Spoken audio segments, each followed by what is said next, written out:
బీపీని మామూలుగా ఏమైనా టెస్ట్లు ఏమైనా చేయాలి, బీపీ పేషెంట్ అంటున్నారు కదా, బీపీని మీరు ఒకసారి బీపీ 140, 90, 150, 100 వచ్చిందనుకోండి, వాళ్ళని ఎలాగా ఇన్వెస్టిగేట్ చేస్తాం, అంటే ఎలాగా వాళ్ళ పరీక్షలు చేయాలని. సో బేసిక్ థింగ్ ఏంటంటే వీటిలో నేను చెప్పినట్టు సెకండరీ హైపర్ టెన్షన్ లక్షణాలు ఏమైనా ఉన్నాయో చూసుకోవాలి.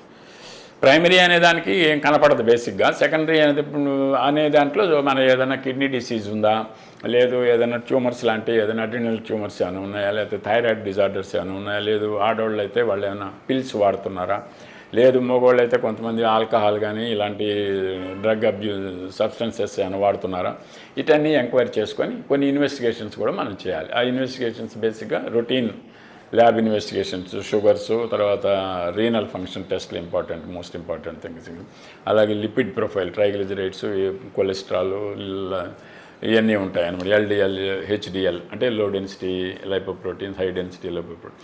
సో ఈ బేసిక్ థింగ్స్ అన్నీ ఒకసారి వర్కౌట్ చేసి చూడాల్సి ఉంటుంది. అలాగే ECG also mandatory, because silent things always be there. వాడికి ఏమీ లేకుండా ఉంటుంది. ఈసీజీలో చేంజెస్ వచ్చి హార్ట్ మీద ప్రెషర్ ఉన్నప్పుడు న్యాచురల్గా ఈసీజీ కొంతవరకు మనకు హెల్ప్ చేస్తుంది. అలాగే ఈసీజీతో పాటు కొంచెం ఈకో లాంటిది కూడా చేసుకొని హార్ట్ మజిల్ ఎఫెక్ట్ ఎంత ఉంది, దానికి ఎజెక్షన్ ఫ్రాక్షన్ అంటాం, ఈఎఫ్, అది ఎలా ఉంది ఏంటి అనేది ఐడెంటిఫై, అది బేసిక్ థింగ్స్ కింద. ఇవి ఇంతవరకు ఉంటే మనకు బేసిక్ థింగ్స్ సరిపోతాయి, అంతకన్నా పెద్ద ఎక్కువేమీ అవసరం పడవు.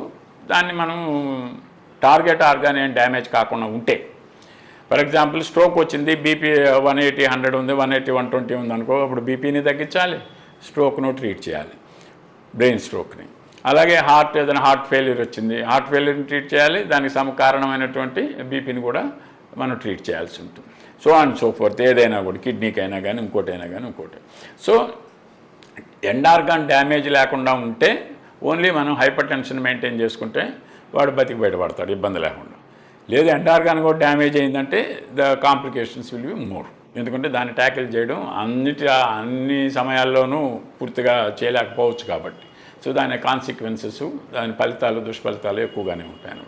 అందుకనే మనం ఎప్పటికప్పుడు ఒక ఏజ్ దాటిన తర్వాత రొటీన్ మెడికల్ చెకప్స్ అనేది మ్యాండేటరీ, అవసరం పడతాయి.